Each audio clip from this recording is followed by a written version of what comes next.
Olá, turma da disciplina de Direito Civil. Nós vamos agora à nossa revisão dos fundamentos trabalhados inicialmente nas nossas aulas da disciplina de Direito Civil, parte geral.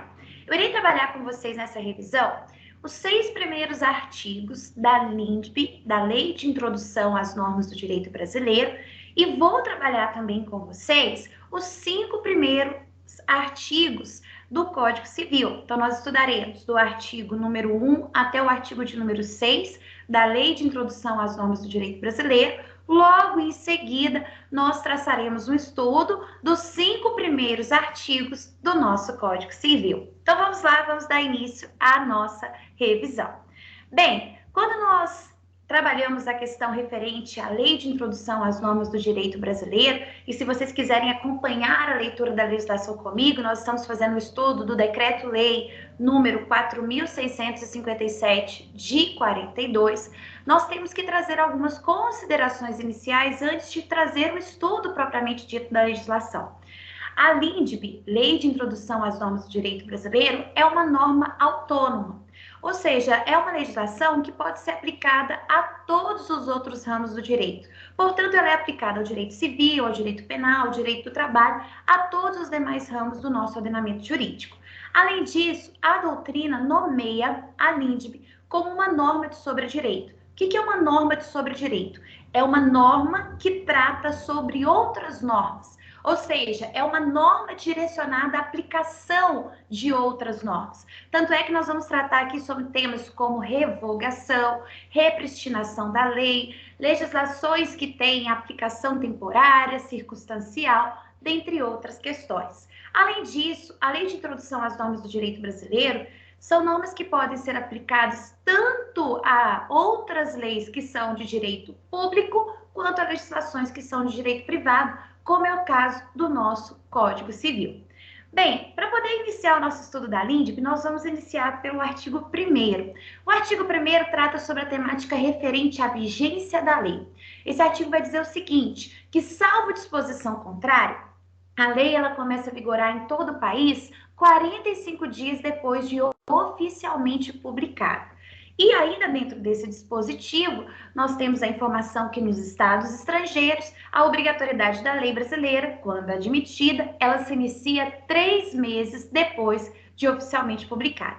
O que eu considero importante aqui para vocês? A vigência da lei, a não ser que tenha uma disposição em contrário, no Brasil, inicia-se 45 dias depois que a lei é publicada. E nos estados estrangeiros, professora, quando a lei brasileira tiver aplicação nos estados estrangeiros, a vigência da lei iniciará 3 meses após a sua publicação. Ponto importante, turma, 3 meses não são 90 dias. Portanto, quando alguma questão de avaliação traz a cobrança referente a 90 dias, está incorreto. Nós precisamos seguir o prazo descrito no texto da legislação. 45 dias, a vigência aqui no Brasil, depois que a lei é publicada, 3 meses quando a lei se destina à aplicação em estados estrangeiros.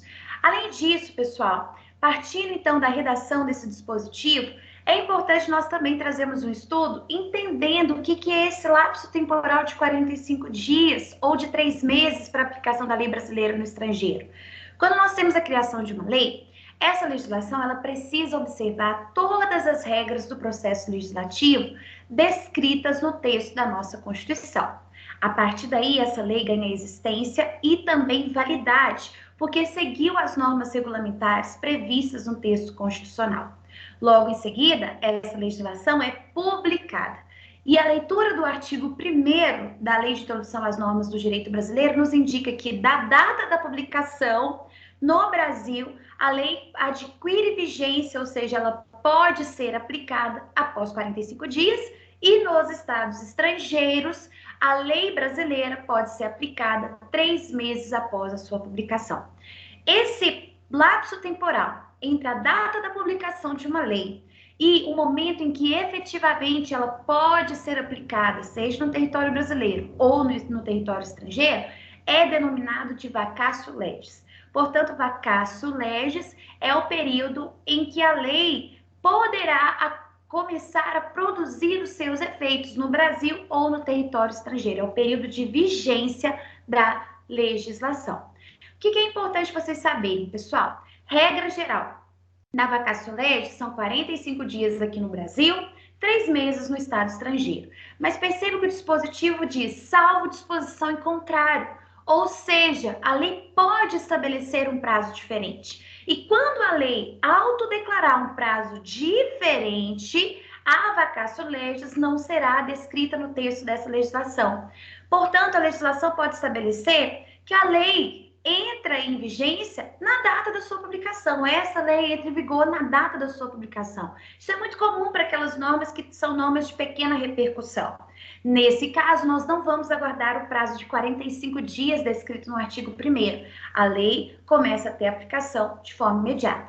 Da mesma forma, pode ser uma norma que gera uma maior repercussão, uma norma de maior complexidade, e o prazo estabelecido pelo legislador pode ser maior, o prazo de vacatio legis. Nesse caso, a lei entrará em vigência no prazo também estabelecido pela legislação. Pode ser 1 ano, 180 dias, dentre outros prazos estabelecidos pela lei. Então, regra geral, a lei entra em vigência no território brasileiro 45 dias depois da sua publicação. E nos estados estrangeiros, quando é aplicável, 3 meses. Mas a própria legislação pode declarar um prazo diferente, pode dizer que a vigência da lei é de forma imediata, ou pode estabelecer um prazo maior do que esse prazo de 45 dias, 1 ano, 180 dias, dentre outros prazos. E nesse caso, nós seguiremos o prazo descrito no texto da legislação, ok? Questão importante. Se a norma for corrigida no curso da vacatio legis, o que vai acontecer nesse caso? O parágrafo 3º do artigo 1º da LINDB vai dizer que se antes de entrar a lei em vigor, ocorrer nova publicação do seu texto, destinada à correção, o prazo desse artigo e dos parágrafos anteriores começará a correr da nova publicação. Ou seja, se a lei for corrigida antes, da questão da sua entrada em vigência, essa nova correção, nós iremos iniciar a contagem da publicação da nova lei. Ainda dentro do artigo 1º, se a modificação da norma ocorrer após o início do vigor normativo, o parágrafo 4º do artigo 1º vai dizer que as correções a textos de lei já em vigor consideram-se como sendo leis novas. Então, esse é o estudo do artigo 1º da LINDB. Nós vamos prosseguir e vamos estudar o artigo 2º da Lei de Introdução às Normas do Direito Brasileiro. Faça a leitura desse artigo juntamente comigo. O artigo diz o seguinte: não se destinando à vigência temporária, a lei terá vigor até que outra modifique ou revogue. Então, se a lei não se destina a uma vigência temporária, ela tem vigor até que outra modifique ou revogue. Parágrafo 1º. A lei posterior revoga a lei anterior quando expressamente o declare, quando seja com ela incompatível ou quando regule inteiramente a matéria que tratava a lei anterior. Parágrafo 2º, a lei nova que estabeleça disposições gerais ou especiais a par das já existentes não revoga nem modifica a lei anterior. E parágrafo 3º, salvo disposição em contrário, a lei revogada não se restaura por ter a lei revogadora perdido a vigência. Esse artigo 2º, então, ele trabalha com a ideia do princípio da continuidade da lei. Perceba que o caput do artigo vai nos informar que, se não se destinar à vigência temporária, a lei ela terá vigor até que venha outra lei que a revogue ou modifique. Portanto, a ideia da criação de uma legislação é a ideia da sua continuidade, princípio da continuidade da lei. Mas perceba que esse próprio artigo vai dizer que nós podemos ter leis que têm vigência temporária. E essas legislações que têm vigências temporárias são exceções a essa regra geral. E elas são nomeadas como leis temporárias ou leis do tipo circunstanciais. O que são leis temporárias? São leis que são criadas para a produção de seus efeitos por um prazo determinado. E nós temos as chamadas leis circunstanciais, que são leis criadas para duração durante uma circunstância específica. Portanto, nós não temos um prazo pré-estabelecido. Nós temos a vigência da lei enquanto ocorrer aquela determinada circunstância. Portanto, leis temporárias, leis circunstanciais constituem uma exceção ao princípio da continuidade da lei. Ponto importante.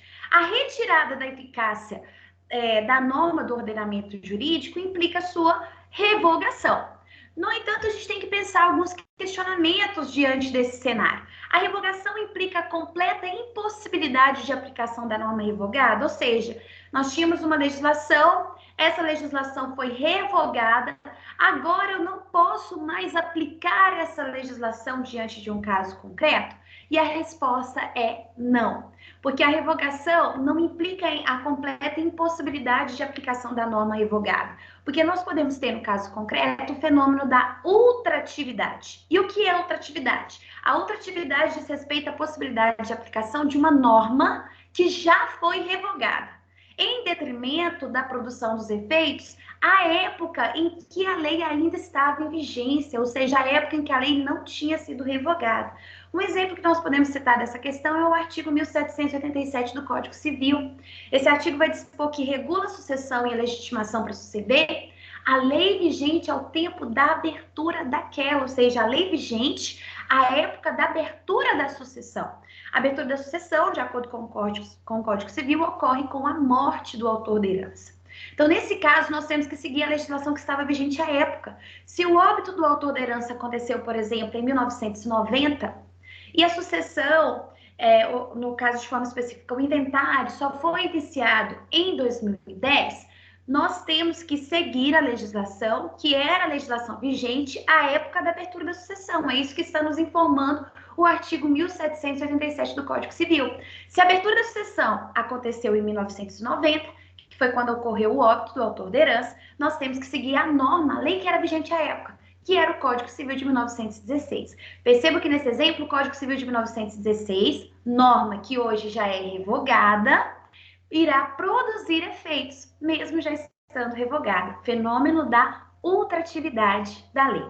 Dentro do artigo 2º, nós temos também a questão da revogação da lei. Perceba que o artigo 2º vai dispor que a revogação da legislação pode ocorrer de forma total, de forma parcial, pode ser expressa ou pode ser de forma tácita. Daí nós conseguimos evidenciar que existem diversas modalidades de revogação de uma lei. As modalidades podem ser divididas em duas categorias, quanto à sua extensão e quanto à forma. Então, quanto à extensão, a revogação de uma legislação pode ocorrer por meio da abrogação ou da derrogação. A abrogação diz respeito à revogação completa da lei, ou seja, toda a legislação será revogada. Foi o que aconteceu com o nosso Código Civil de 1916. O Código Civil de 1916 foi inteiramente revogado e no seu lugar foi publicado o Código Civil de 2002.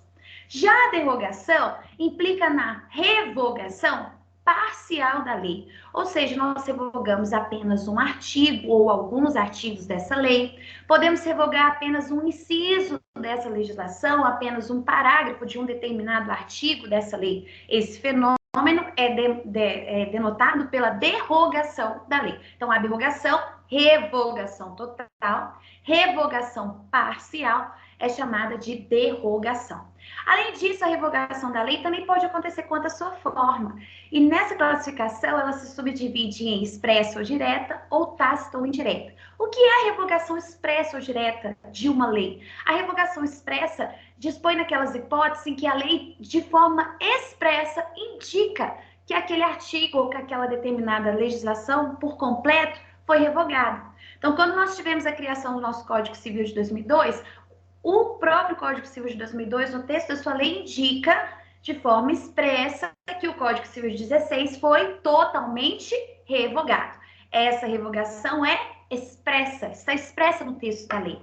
Por outro lado, nós podemos ter circunstâncias em que a legislação ela não é revogada de forma expressa, ela é revogada de forma tácita, ou seja, o texto da lei não cita que a revogação aconteceu, mas de forma tácita, por ser incompatível com a nova lei que foi criada, nós conseguimos visualizar que ocorreu o fenômeno da revogação.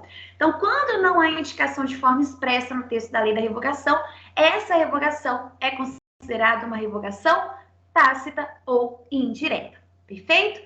Nós temos ainda, dentro do estudo do artigo 2º, a possibilidade de trazer considerações sobre o fenômeno da antinomia.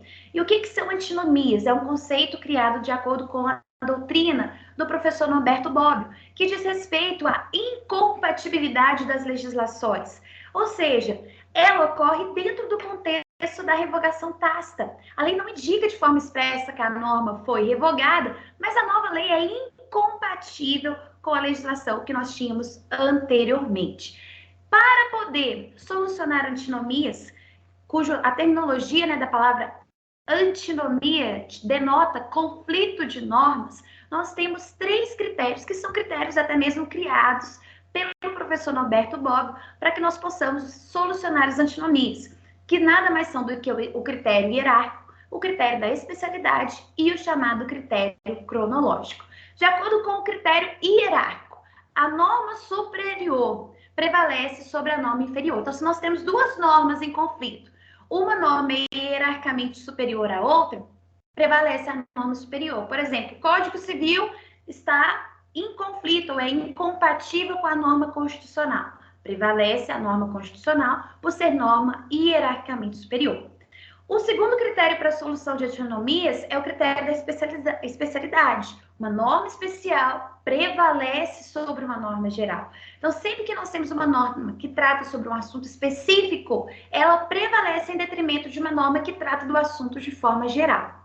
E nós temos o critério cronológico. Uma norma posterior, ou seja, uma norma mais nova, prevalece em detrimento da norma anterior, que é a norma mais antiga. Sempre fazemos a análise do conflito das normas seguindo esses critérios da forma sucessiva que eu estou dispondo aqui para vocês. Primeiro, nós evidenciamos se é uma questão hierárquica. Se não for, nós analisamos a questão da especialidade e, por último, utilizamos o chamado critério cronológico. Dentro ainda da análise do artigo 2º, nós temos o parágrafo 3º, que estabelece o fenômeno da repristinação. O artigo 2º, parágrafo 3º, vai dizer que, salvo disposição em contrário, a lei revogada não se restaura por ter a lei revogadora perdido a vigência. Esse fenômeno da lei revogada ser restaurada por ter a lei revogadora também ter sido revogada, perdido sua vigência, ele é denominado pela doutrina como repristinação. Perceba que a parte inicial do parágrafo 3º deixa bem claro, salvo disposição em contrário. Portanto, a repristinação é uma exceção no nosso ordenamento jurídico. A repristinação, novamente, é uma exceção no nosso ordenamento jurídico. Vamos exemplificar o que seria o fenômeno da repristinação? Imagina o seguinte, em 2010, nós tivemos a edição da Lei A. A Lei A, que foi editada em 2010, foi revogada em 2014 pela Lei B. Perceba que aqui a Lei B representa uma lei revogadora. Ela revogou a Lei A. Então, a lei que está em vigência em 2014 é a Lei B, porque a Lei A foi revogada. Em 2017, nós tivemos a edição da Lei C. E a Lei C revogou a Lei B. Percebo que agora estão revogadas a Lei A e a Lei B. A lei que está em vigência é a Lei C. O que o artigo 2º, parágrafo de número 3º, está nos indicando? Salvo disposição em contrário, a lei revogada não se restaura por ter a lei revogadora perdida a vigência. Ou seja, a Lei A, que é a lei revogada, ela não se restaura porque a lei revogadora, que é a Lei B, também perdeu a sua vigência porque ela foi revogada pela Lei C. Essa não é a regra geral. O fenômeno da repristinação não é a regra geral. Nós temos uma exceção a essa regra, que é quando a própria norma de forma expressa indica o fenômeno da repristinação. Portanto, para que a Lei A fosse restaurada, a Lei C, de forma expressa, deveria indicar que revoga a Lei B e que restaura os efeitos da Lei A. A repristinação, nesse caso, seria válida. Grave essa informação, a repristinação não é a regra geral no nosso ordenamento jurídico, a repristinação ela ocorre, portanto, como um fenômeno excepcional dentro do nosso ordenamento jurídico.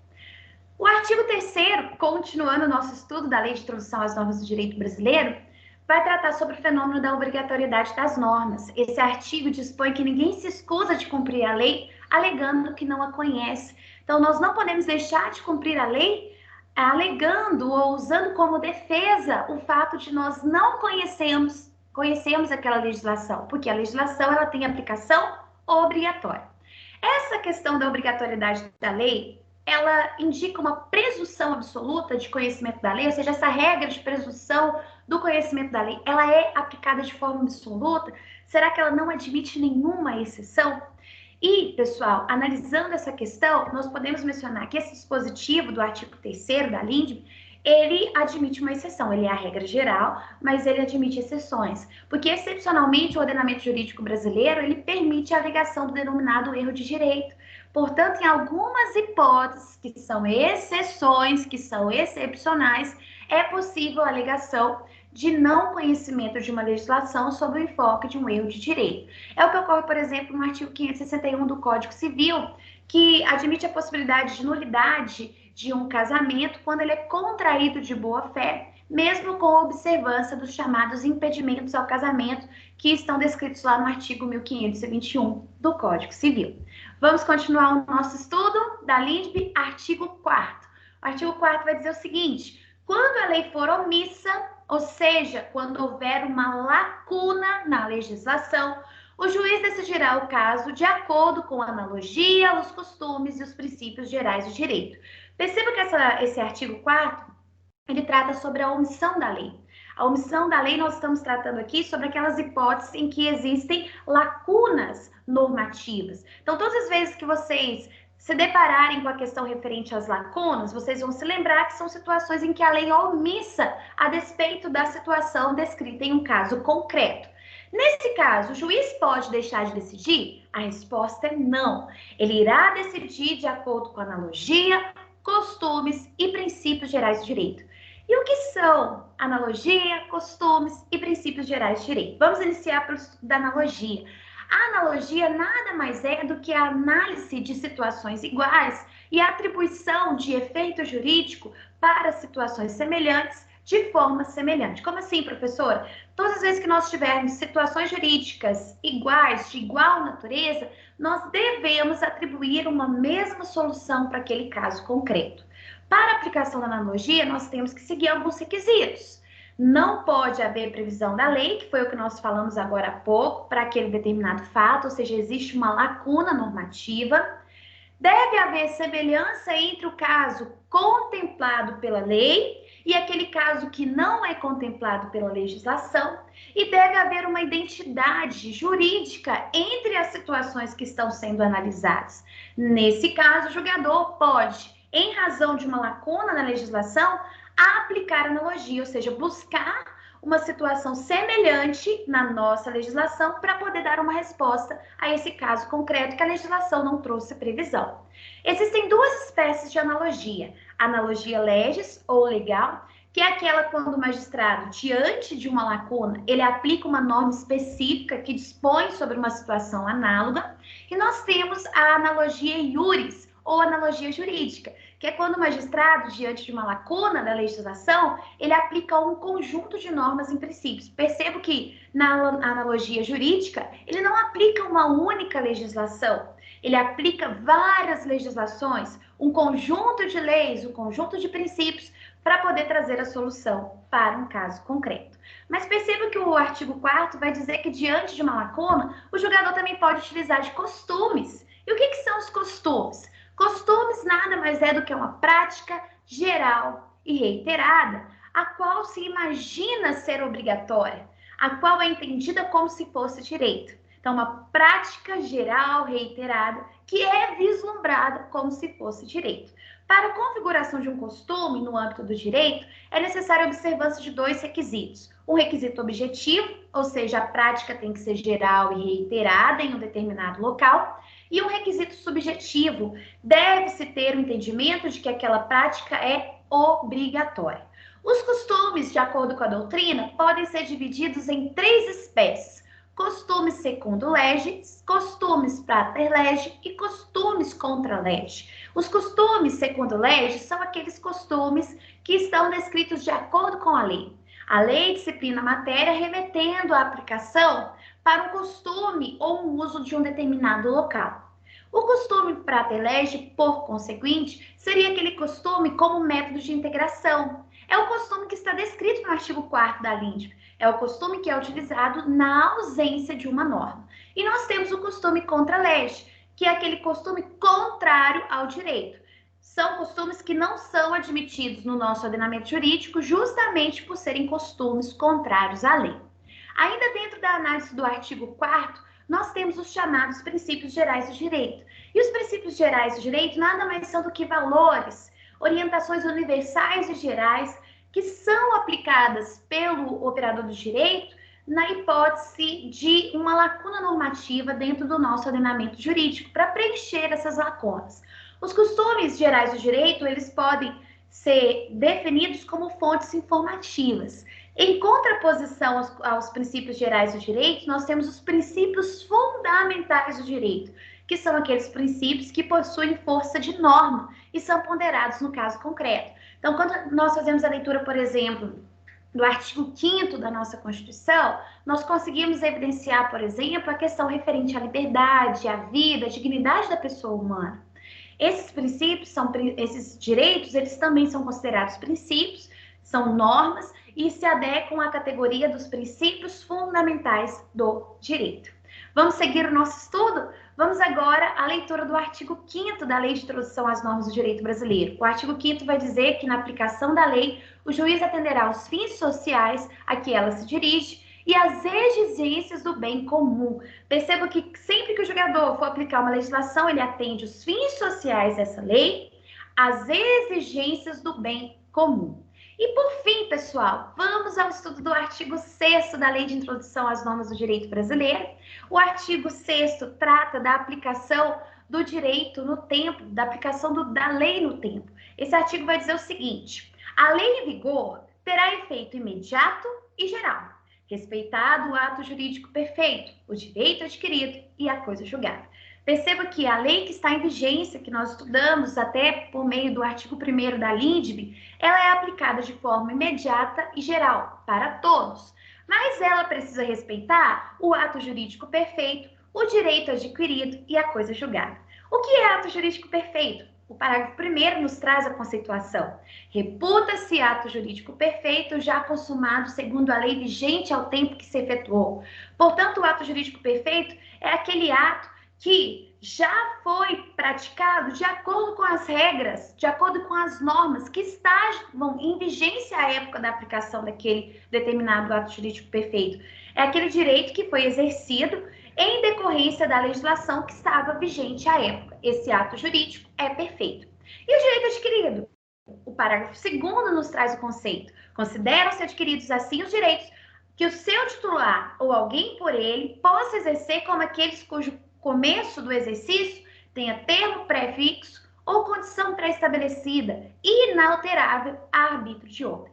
Perceba que o direito adquirido é aquele direito que já foi incorporado ao patrimônio do seu titular. Primeiro, porque é um ato jurídico perfeito, ele já cumpriu todas as normas da legislação à época vigente e porque já se incorporou ao patrimônio do seu titular. E coisa julgada, professora? Parágrafo 3º do artigo 6º. Chama-se coisa julgada ou caso julgado a decisão judicial que já não caiba recurso. Então, todas as vezes que vocês escutarem a expressão coisa julgada, caso julgado, trânsito em julgado, seria aquela decisão judicial que já não se cabe mais a interposição de um recurso, ou pelo fato de não existirem mais recursos cabíveis para impugnar aquela decisão judicial, ou em razão do decurso do prazo. Não há mais prazo para interposição de um recurso. Nesse caso, nós temos a coisa julgada, o trânsito em julgado daquela determinada decisão.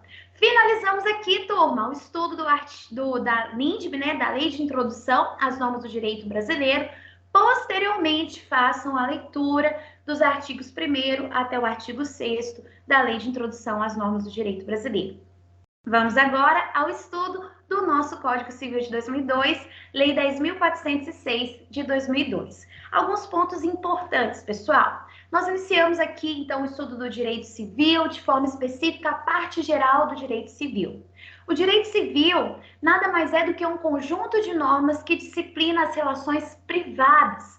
Ele disciplina as relações privadas desde antes do nascimento da pessoa, tratando aqui de forma específica da figura do nascituro e até mesmo do concepturo, até depois da sua morte, quando nós estudamos o direito sucessório.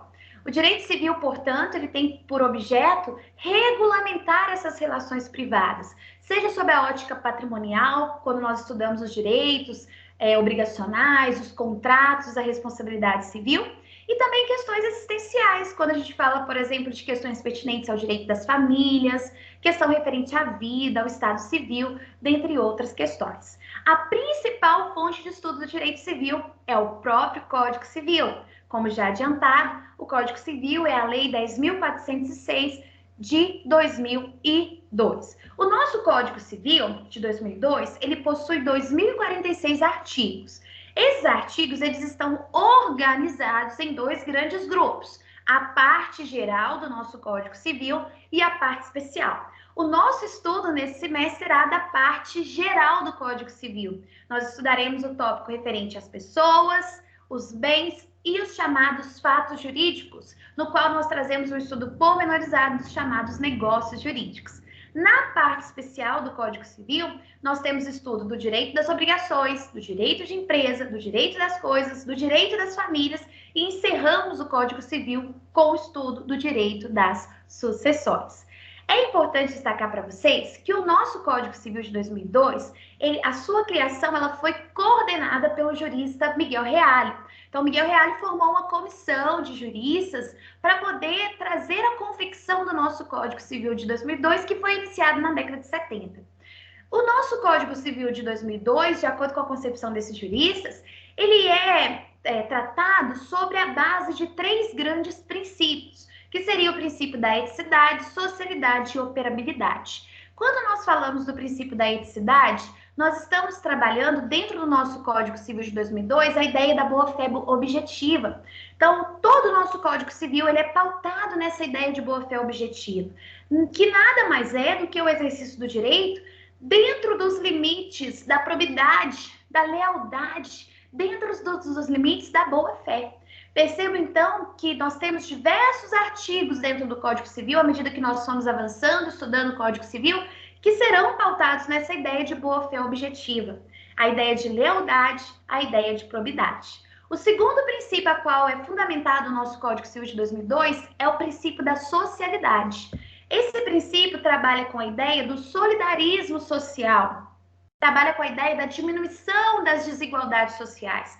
Portanto, o Código Civil cita sempre a ideia de uma função social da propriedade, de uma função social do contrato, de uma função social da família, sempre pautado nessa ideia de socialidade. E nós temos, por último, o princípio da operabilidade. A operabilidade, ela está sendo trabalhada sobre a ótica de que as normas do nosso Código Civil devem ser normas acessíveis, devem ser normas que oportunizam o conhecimento por toda a sociedade. Parte-se, então, do pressuposto que as normas do nosso Código Civil são de conhecimento geral. Então, os três princípios que orientam a criação do Código Civil de 2002 são eticidade, socialidade e operabilidade. Feitas essas considerações iniciais, vou trazer aqui para vocês algumas questões importantes. O nosso Código Civil sempre deve ser interpretado sobre a ótica constitucional. A Constituição de 88, portanto, deve ser a base principiológica para a interpretação do nosso Código Civil. Por isso que atualmente nós falamos em um estudo de um direito civil constitucional, que é o direito civil interpretado sob a ótica da Constituição de 88. Por isso nós podemos falar acerca da questão dos direitos da personalidade, da eficácia horizontal dos direitos e garantias fundamentais, que nada mais é do que a aplicação dos direitos e garantias fundamentais nas relações privadas. Nós podemos, portanto, aplicar as normas de direitos fundamentais em alguma medida, em alguma extensão, também para as relações privadas, que são as relações da qual decorre o nosso Código Civil. Vamos agora, então, ao estudo do nosso Código Civil, iniciando a leitura pelo artigo 1º, peço vocês, portanto, a partir de agora, para acompanharem a aula comigo, fazendo a leitura do nosso Código Civil. O artigo 1º vai dizer que toda pessoa é capaz de direitos e deveres na ordem civil. Aqui no artigo 1º, nós temos a chamada capacidade de direito ou capacidade de gozo. Aqui nós temos a capacidade que é estendida para todas as pessoas. Toda pessoa é capaz de direitos e deveres na ordem civil. Percebam que aqui nós estamos trabalhando o conceito de capacidade de forma bem ampla. Essa capacidade é a chamada capacidade de direito. O artigo 2º, por sua vez, vai mencionar a ideia da personalidade civil e vai dizer que a personalidade da pessoa começa com o nascimento com vida, mas a lei põe a salvo, desde a concepção, os direitos do nascituro. Perceba que o nosso Código Civil, então, delimita que a personalidade, ela coincide com o nascimento com vida, com o funcionamento do aparelho cardiorrespiratório. Mas traz uma exceção que a legislação põe a salvo, desde a concepção, os direitos do nascituro. Dessa forma, esse dispositivo gera uma grande dúvida. Será que nós iniciamos o estudo da personalidade civil da pessoa com o nascimento com vida ou desde a concepção? Para poder explicar esse artigo, quando se inicia a personalidade jurídica da pessoa natural, a doutrina se baseou em 3 teorias de forma específica, que são as teorias que nós iremos estudar agora. Teoria natalista, teoria da personalidade condicionada e teoria chamada concepcionista. Para a teoria natalista, a personalidade da pessoa natural, ela é adquirida com o nascimento com vida. Essa teoria foi preconizada principalmente por Vincent Hall, e essa teoria vai trabalhar a ideia de que a personalidade da pessoa natural terá início com o seu nascimento com vida. Nós temos uma segunda teoria, que é a chamada teoria da personalidade condicionada, que vai dizer que o nascituro, ele é titular de direitos da personalidade desde a concepção. No entanto, somente com o nascimento com vida, ele adquire de forma plena todos os direitos da personalidade, em especial os direitos da personalidade que tem natureza patrimonial. Essa teoria, ela é cabeceada principalmente por Serpa Lopes, é o grande doutrinador que traz considerações sobre essa teoria. E nós temos também a teoria concepcionista. De acordo com essa teoria, o nascituro possui direitos da personalidade desde a concepção. Portanto, a teoria concepcionista verifica o nascituro como sujeito de direito, tanto direitos da personalidade quanto os direitos que têm natureza patrimonial e material. Essa teoria é uma teoria que é preconizada principalmente por Clovis Bevilacqua. Percebo que da análise do artigo 2º do nosso Código Civil, nós conseguimos evidenciar que a personalidade começa com o nascimento com vida. Teoria natalista, mas a lei põe a salvo desde a concepção os direitos do nascituro. Podemos falar aqui da teoria concepcionista e até mesmo da teoria da personalidade condicionada. Professora, qual foi a teoria adotada pelo nosso Código Civil? A doutrina não é unânime quanto à teoria adotada pelo nosso Código Civil. A maioria da doutrina entende que nós adotamos a teoria natalista, mas a teoria concepcionista tem ganhado grande força tanto na nossa legislação quanto na jurisprudência. Por exemplo, pessoal, o STJ admite o direito à indenização por dano moral em favor do nascituro. Percebo que nós acabamos de mencionar que o artigo 2º vai dizer que a lei põe a salvo os direitos do nascituro. E aqui o STJ reforça esse entendimento, mencionando que o nascituro é titular de direito a uma indenização por dano moral. Na legislação, nós temos a Lei 11.804 de 2008, que é uma legislação que trata sobre a possibilidade da concessão de alimentos gravídicos, que são os alimentos que são concedidos à gestante para a manutenção da gestação. Perceba que nós estamos concedendo alimentos em favor da figura do nascituro. E na jurisprudência, nós temos também a admissão da possibilidade de indenização do seguro DPVAT em razão da morte do nascituro, em razão de um acidente envolvendo veículo automotor. Então, os pais da criança, em razão de um acidente de veículo automotor, se a mulher na ocasião do acidente estava grávida, em razão do acidente ocorre o óbito do feto, será que é possível a concessão da indenização do seguro DPVAT em favor do feto? Se é feito o pedido pelos pais, a resposta da jurisprudência é sim. Aqui nós estamos reconhecendo, nessas 3 possibilidades, nos 2 julgados e na legislação, a teoria concepcionista.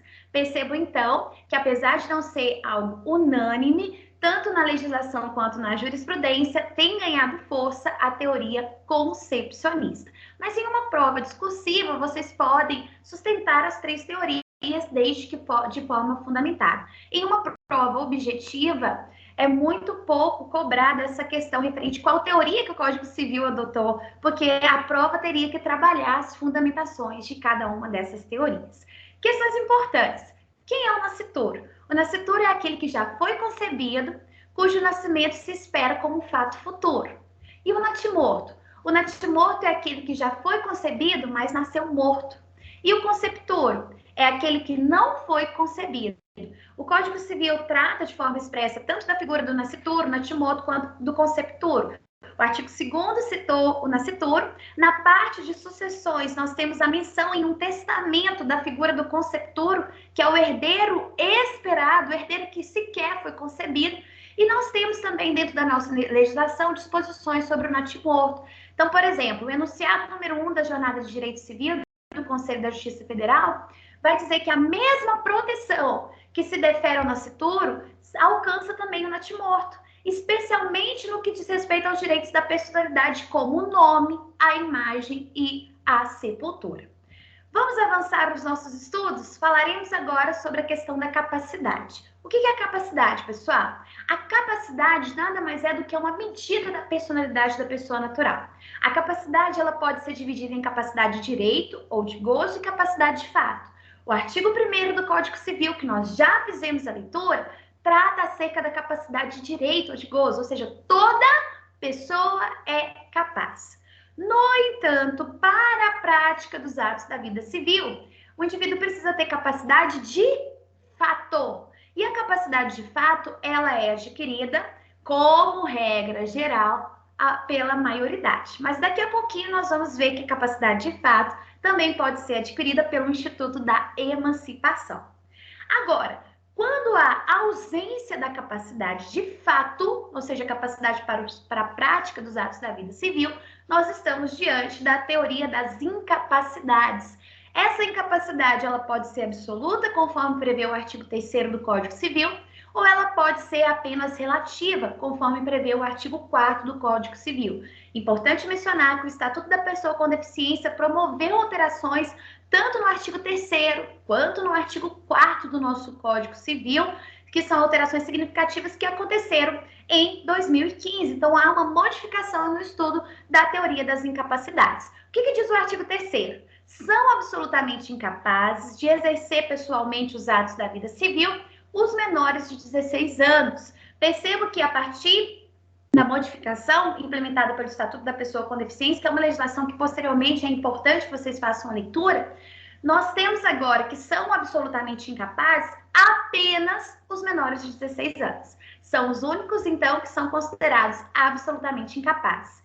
E os relativamente incapazes, professora? Os relativamente incapazes, eles estão descritos lá no artigo 4º do nosso Código Civil. O artigo 4º do nosso Código Civil, portanto, ele vai trazer um rol daqueles que são considerados relativamente incapazes. Eu peço a você que acompanhe a leitura da legislação comigo no que tange a questão do artigo 4º. O artigo 4º do Código Civil, portanto, vai dizer o seguinte: são incapazes relativamente a certos atos ou a maneira de os exercer. Número 1, os maiores de 16 anos e os menores de 18. Então, para o artigo 4º, são relativamente incapazes os maiores de 16 e menores de 18 anos. Inciso 2, os ébrios habituais e os viciados em tóxicos. Inciso 3, aqueles que, por causa transitória ou permanente, não puderem exprimir sua vontade. Inciso 4, os pródigos. O parágrafo único vai dizer que a capacidade dos indígenas será regulada por uma legislação especial. É muito importante que vocês memorizem essas hipóteses em que há incapacidade relativa da pessoa natural. Maiores de 16, menores de 18, ébrios habituais viciados em tóxicos, aqueles que por causa transitória permanente não puderem exprimir a sua vontade e os pródigos. Esse é um assunto que é muito cobrado nas avaliações. Ok, turma? Feitas essas considerações sobre a incapacidade, alguns pontos importantes. O registro de nascimento, ele é um ato meramente declaratório. Porque nós sabemos que a pessoa natural, de acordo com o artigo 1º, ela é capaz para a prática, ela é capaz de direitos e obrigações, que nós vimos que é a chamada capacidade de direito ou de gozo. Diferente, por exemplo, da pessoa jurídica, que só vai adquirir capacidade por meio do registro dos seus atos constitutivos. Portanto, o registro dos atos constitutivos é um ato constitutivo que dá personalidade à pessoa jurídica. Então, a pessoa física, a pessoa natural, ela existirá desde o nascimento com vida e a extinção da pessoa natural ocorre com a morte, que pode ser real ou presumida. Já a personalidade da pessoa jurídica, ela será extinta somente com a extinção do seu respectivo registro. Ponto importante: a soma da capacidade de fato, capacidade para a prática dos atos da vida civil, com a soma da capacidade de direito, que é a capacidade descrita no artigo 1º do Código Civil, denota a chamada capacidade plena. Então, o que é capacidade plena? É a capacidade de fato mais a capacidade de direito. É importante distinguir também capacidade de legitimação. Capacidade pode ser capacidade plena ou capacidade de fato, conforme os conceitos que nós estudamos agora há pouco. Agora, a legitimação diz respeito a uma autorização específica dada pela legislação para a prática de alguns atos da vida civil. Portanto, o indivíduo ele pode ser capaz, ter capacidade de direito, capacidade de fato, mas não ter legitimação para a prática de algum ato da vida civil. Como assim, professora? Por exemplo, aqueles indivíduos que são casados, o Código Civil, em algumas questões, demanda que o cônjuge autorize o outro à prática de determinados atos. Por exemplo, a questão de uma fiança. Nesse caso, não é capacidade, é legitimação. Legitimação para a prática de determinados atos. Vamos agora, pessoal, estudar o artigo 5º, que é o nosso último ponto de estudo dessa revisão do nosso Código Civil. O artigo 5º, ele trata acerca da questão da emancipação. E o que é emancipação? A emancipação é uma forma irrevogável e irretratável de antecipação da capacidade plena. Percebam, então, que uma vez que o indivíduo foi emancipado, isso é irrevogável e irretratável como regra geral. E com a emancipação, ocorre a antecipação da sua capacidade plena. Ou seja, ele pode praticar todos os atos da vida civil. Ponto importante, pessoal. Quando nós falamos acerca da incapacidade absoluta, ou seja, os menores de 16 anos, os menores de 16 anos, para a prática dos atos da vida civil, precisam ser representados, precisam de representação, que, como regra geral, é implementada uma representação pelos seus pais ou pelos seus tutores. Por sua vez, o jovem que tem de 16 até 18 anos, que nós vimos que são considerados relativamente incapazes, eles não são representados para a prática dos atos da vida civil, eles são assistidos. Daí, então, decorre o Instituto da Assistência, geralmente pelos seus pais ou pelos seus tutores. Então, o relativamente incapaz é assistido para a prática dos atos da vida civil, o absolutamente incapaz é representado para a prática dos atos da vida civil. E, conforme nós já vamos estudar agora, aquele que já tem 16 anos completos pode ser emancipado, ou seja, ele pode se tornar plenamente capaz para a prática dos atos da vida civil, que é o que dispõe o artigo 5º do nosso Código Civil. A emancipação, ela pode acontecer de 3 formas. Ela pode ser voluntária, ela pode ser judicial e ela pode ser legal. A leitura do artigo 5º do Código Civil, ela nos traz essas 3 formas de emancipação.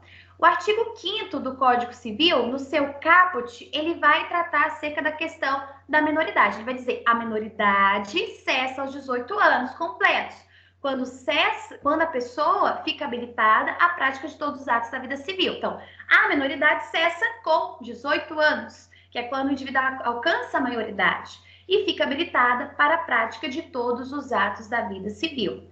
Ponto importante aqui que nós precisamos considerar, pessoal.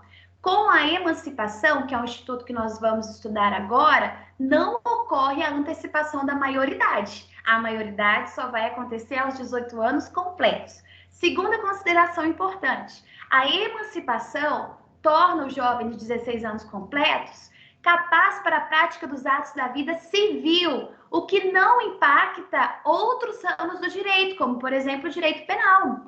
A imputabilidade penal, por exemplo, a responsabilização pela prática de um crime, ela só vai acontecer quando o jovem alcançar 18 anos completo. Para o jovem que não tem 18 anos completo, nós aplicamos o Estatuto da Criança e do Adolescente. Ele comete ato infracional análogo a crime. Não repercute também no direito administrativo, portanto, questões referentes, por exemplo, a CNH, só é possível desde que observadas as questões referentes ao nosso Código de Trânsito brasileiro, que estabelece que a idade mínima para se ter a CNH são 18 anos. Então, perceba que a emancipação só impacta atos da vida civil e não os outros ramos do direito. Citei aqui os exemplos para vocês, que são o direito penal e o direito administrativo. Então, vamos lá, pessoal. A emancipação pode ser do tipo judicial, a emancipação ela pode ser do tipo legal e a emancipação pode ser voluntária.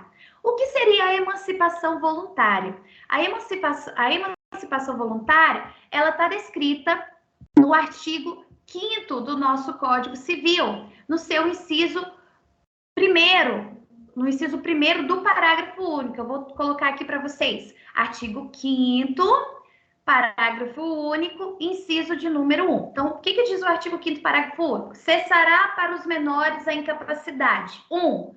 Pela concessão dos pais ou de um deles na falta do outro, mediante instrumento público, independentemente de homologação judicial ou por sentença judicial, ouvido o tutor, se o menor tivesse 16 anos completos. O inciso 1 do parágrafo único do artigo 5º, ele trata tanto da emancipação voluntária quanto da emancipação judicial. O que é emancipação voluntária? É aquela concedida de forma voluntária pelos pais do jovem que já tem 16 anos completos ou, na falta de um dos pais, por apenas um deles. Ela é feita em cartório por meio de instrumento público.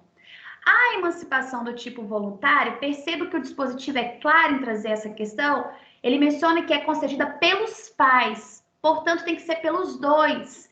Importante mencionar que o fato dos pais estarem divorciados ou o fato da guarda ser exercida de forma unilateral por apenas um dos pais não retira a necessidade do outro conceder essa emancipação. Mesmo que os pais estejam divorciados, mesmo que a guarda seja exercida de forma unilateral por apenas um dos pais, mesmo assim, para a concessão da emancipação voluntária, é necessária a autorização dos dois. E ela se faz por meio de instrumento público. A única exceção seria a hipótese em que há ausência de um dos pais. Por exemplo, o pai da criança o pai do adolescente, perdão, já é falecido. A mãe pode conceder a emancipação voluntária? Sim. Perceba que é uma hipótese em que há falta de um dos pais. E nós temos também, conforme já adiantado, a emancipação judicial. A emancipação judicial ocorre naquelas hipóteses em que o jovem com 16 anos completos, ele tem um tutor. O tutor não pode conceder emancipação voluntária. Ele demanda realizar um pedido judicial e o juiz, por meio de sentença, vai conceder a emancipação ao jovem que tem 16 anos completos. Portanto, a emancipação judicial é aquela concedida mediante um pedido formulado ao juiz em razão do fato do jovem que tem 16 anos completos possuir um tutor. Então, nesse caso, a sua emancipação se dará por meio de uma decisão judicial. Emancipação voluntária, concedida pelos pais, não é somente um, é os pais, ou na falta de um deles, a exceção, por apenas um deles, é concedida mediante instrumento público ao jovem que tem 16 anos completos. Emancipação judicial é aquela concedida mediante decisão do juiz para o jovem que já tem 16 anos completos e possui o tutor. E nós temos a última modalidade de emancipação, que é a emancipação legal, que decorre das hipóteses previstas no texto da lei, que são as hipóteses do inciso 2, 3, 4 e 5 do parágrafo único do artigo 5º. Então, a lei dispõe que nessas hipóteses a emancipação ocorrerá. Quais são elas? Inciso 2, pelo casamento. Inciso 3, pelo exercício de emprego público efetivo. Percebam que não é exercício de emprego privado efetivo, é emprego público. 4, pela colação de grau em curso de ensino superior. Não é curso de ensino médio, não é curso técnico, curso de ensino superior. E 5, pelo estabelecimento civil ou comercial ou pela existência de relação de emprego, desde que em função deles, o menor com 16 anos completos tenha economia própria. Nessas hipóteses, portanto, nós teremos a chamada emancipação legal. São hipóteses em que a própria lei vai dispor que ocorreria a emancipação daquele que possui 16 anos completos, ok, pessoal? Então, essa é a nossa revisão dos principais pontos dos artigos 1 ao 5 do Código Civil e dos artigos de número 1 a 6 da Lei de Introdução às Normas do Direito Brasileiro. Peço a vocês que posteriormente façam a leitura desses dispositivos, façam as anotações no nosso material, para que vocês tenham esses tópicos também resumidos no material de vocês. Bons estudos a todos!